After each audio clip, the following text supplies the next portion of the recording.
আমার হ্যাঁ গাইস, আমি রেডি হয়ে গেছি। এখন যাব এদের বাড়ি, মানে বরের বাড়ি। তোমার কি বাড়ি? আমার কোনো বাড়িই নেই, সরি টু সে। আমার কি বাড়ি আছে? এ বলে বরের বাড়ি, একবার বলে বাবার বাড়ি। কাই আমার বাড়ি নেই। আমার বাচ্চা হলে আমার সন্তানের বাড়ি হবে সেটা। তাহলে আমার বাড়ি কোথা? আমি বাড়ি তৈরি করি, তারপর আমার বাড়ি হয়। তো চলো, টাটা। তুমি ভালো মেয়ে তো, শান্ত শিষ্ট হয়ে থাকবে। হ্যাঁ, থাকো আমার সোনা বাচ্চা। ভালো আসবো।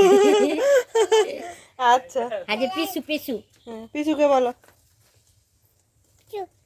চলে আসবে।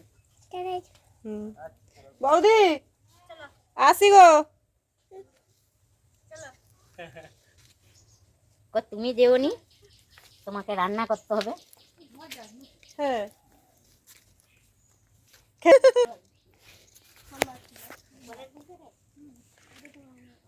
তো এখন চলে এসেছি আমার হাজব্যান্ডের সঙ্গে। অনেক দিন পর ফাইনালি রুমে এসেছি। রুমটা দেখেও আমার ভালো লাগছে, কারণ এই রুমটা আমার খুবই প্রিয়।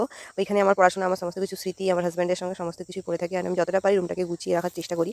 কারণ সত্যি কথা বলতে, আমি যখন বিয়ের আগেও ছিলাম তখন আমার কখনোই রুম শেয়ার করতে ইচ্ছে হতো না। আমার যে জায়গাটা, তো ব্যক্তিবিশেষে শেয়ার করতাম, কিন্তু বিয়ের পর হাজব্যান্ড আর আমি দুজন, তো সেক্ষেত্রে সত্যি কথা বলতে কাপল বেডরুম আমার কখনোই ইচ্ছে করে না আমি শেয়ার করি। তো হাজব্যান্ডও অনেকদিন পর বাড়িতে এসে থাকার একটু সুযোগ পেলো, তো থাকেই না, আসে সানডেতে আমার কাছে। তো সেখানে কয়েক ঘন্টা, তারপর আবার চলে যায়, এরকম একটা ব্যাপার। তারপর এসে একটু খাওয়া দাওয়া করে নিলাম।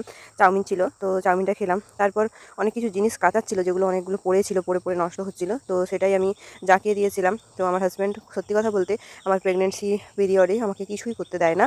তো সেক্ষেত্রেও ও বললো না, আমি কোনোভাবেই চাই না আমার বাচ্চার ক্ষতি হোক কিংবা তোমার ক্ষতি হোক, সেই জন্য ও নিজে থেকেই জিনিসগুলো কাছাকাছি শুরু করে দিল। তারপর দেখো এদিকে ও সমস্ত কিছুটা কাছাকাছি করে দিল, দিয়ে বললো যে আমি এগুলো ছাদে মিলে দিয়েছি, কারণ আমাদের নিচে না খুব একটা জায়গা নেই যেখানে মেলামেলি হবে। তবু আমার হাজব্যান্ডের যে জায়গাটা ও ঠাম্মার কাছ থেকে পেয়েছিল, তো সেই জায়গাটা এখন অনেকটাই রোদ পড়ে।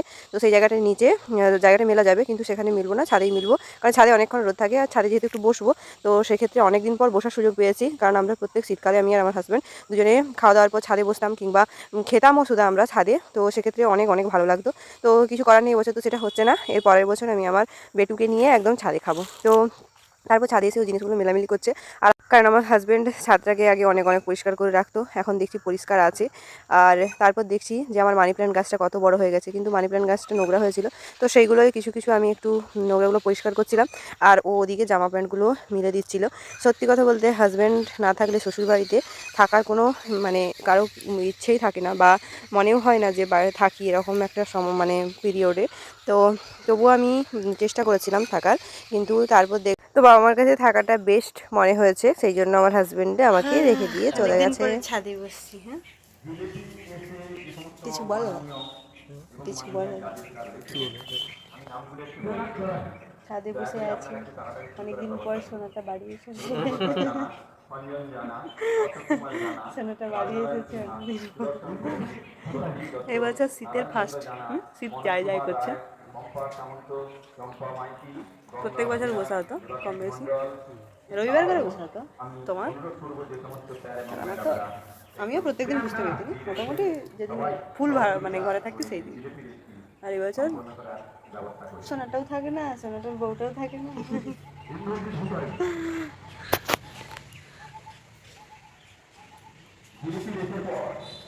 ছাত্রা একটু আলাদাই জায়গা। হ্যাঁ, বেটু। তারপর দেখো আমি আমার বেটুর সঙ্গে একটু কথা বলছিলাম, আমরা ছাদে একটু টাইম কাটালাম, তোমরা তো সবই দেখেছো। তারপর মেন যেটার জন্য এসেছি সেটা হচ্ছে, তো আমার যেহেতু এখন 7 মাস চলছে, তো 7 মাসে সাতভক্ষণ দেওয়ার রিচুয়ালস আছে, তো সেই মতন করে বিজোড়ে সাতভক্ষণ দেওয়ার জন্য ডেকেছিল আমাকে। তো আমি এসেছিলাম, তো এখানে আমাকে এই শাড়িটা দিয়েছে। তারপর হাজব্যান্ড আমাকে আলতা পরিয়ে দিয়েছিল, কারণ এখন পা মুড়ে বসতেও পারি না।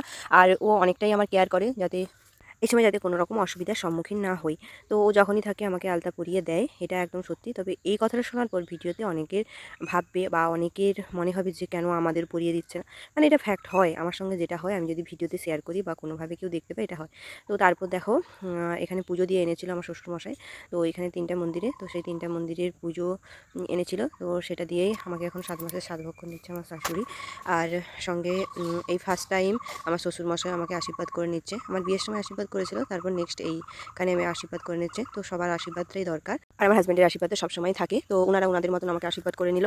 আর এই দিনটাই আমি আসি শ্বশুর বাড়িতে, আর বাদ বাকি দিন মা বাপির দায়িত্বে আমি থাকি। তারপর দেখো সবাইকে প্রণাম করবো, এবার উঠে যাচ্ছি, কারণ সবার আশীর্বাদ পেয়ে নিলাম। তারপর সোজা চলে গেলাম আমি আমার ঠাকুরের কাছে, যেখানে আমার শিবু গনু তোমরা 5 বছর ভিডিওতে দেখেছো, যেখানে আমি প্রণাম করেছিলাম। সিমিলারভাবেও এসেছি, তো হাজব্যান্ডও এসেছে আমার সঙ্গে।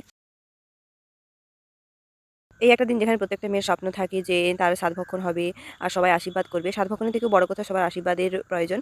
তো সেটার জন্যই এই অনুষ্ঠানটা।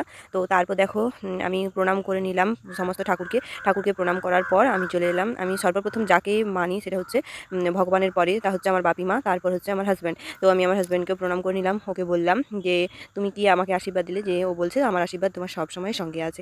তো তারপর দেখো এবার খাওয়ার পালা। মানে এই একটা করে দিন হয় যেগুলোতে যে যার শ্বশুর বাড়িতে ভালো মন্দ মানে শাশুড়ির হাতে রান্না পায়, তো সেমভাবেও আমিও পাচ্ছি।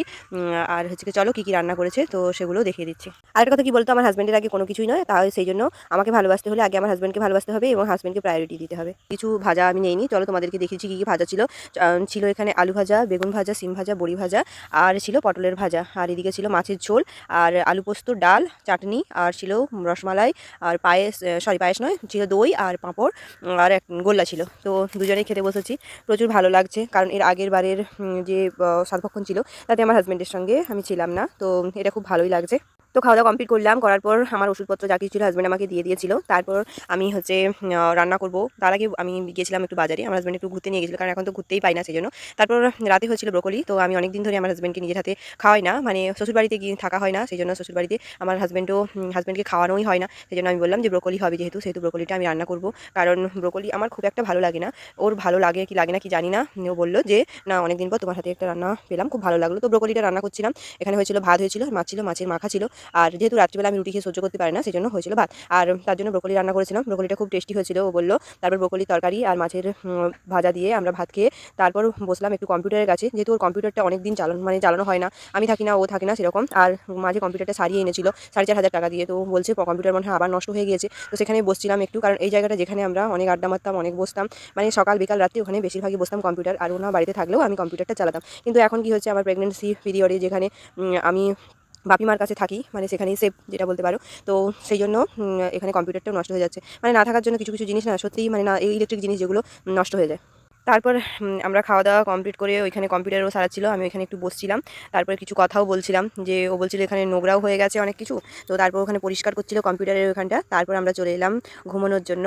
ও বলছে আসলে এই খাটটা ওর মোস্ট ফেভারিট, মানে বাড়িতে যখনই থাকতো তখনই এই খাটেই বেশিরভাগ বসে থাকতো, শুয়ে থাকতো, মানে খাটেই লেখালেখি সমস্ত কিছু করতো, প্রচুর ফেভারিট। ও বলছে অনেক দিন হয়ে গেছে যেখানে এই খাটটাতে আমি ঘুমোইনি, যেটা আমার আয়ত্তে ছিল, যেটা আমার বেশি পরিমাণে প্রাপ্য, এরকম করে ও বলে যে যেটাতে আমি বেশি আরাম পাই। তো আমিও বললাম যে আমিও অনেকদিন ঘুমাইনি, তো সেই কথা বলছিলাম দুজনে, বলতে বলতে তারপর ও সমস্ত কিছু বললো। এবছর লেপও আমাদের বের করাতে হয়নি, তো দুজনে এইভাবে কথা বলছিলাম, কথা বলার পরে আমাদের এইভাবে দিনটা কেটেছে। এই মানে অনেক দিন পর একসঙ্গে শ্বশুরবাড়িতে এইভাবে দিন কাটালাম। তো কেমন লেগেছে ব্লগটা অবশ্যই জানিও।